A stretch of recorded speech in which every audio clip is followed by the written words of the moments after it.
yang telah mendukung sepenuhnya pelaksanaan musda pada hari ini. Tengah untuk dapat memberikan sambutan, arahan dan bimbingan sekaligus membuka secara resmi pembukaan musyawarah daerah Majelis Ulama.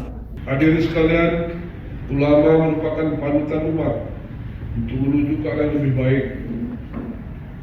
Dari dulu hingga sekarang, ulama mempunyai kedudukan yang tinggi di tengah masyarakat.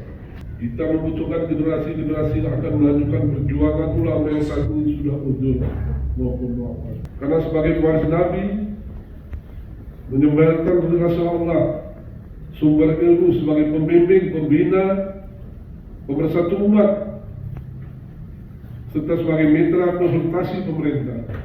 Satu ulama hilang mencari penggantinya puluhan tahun.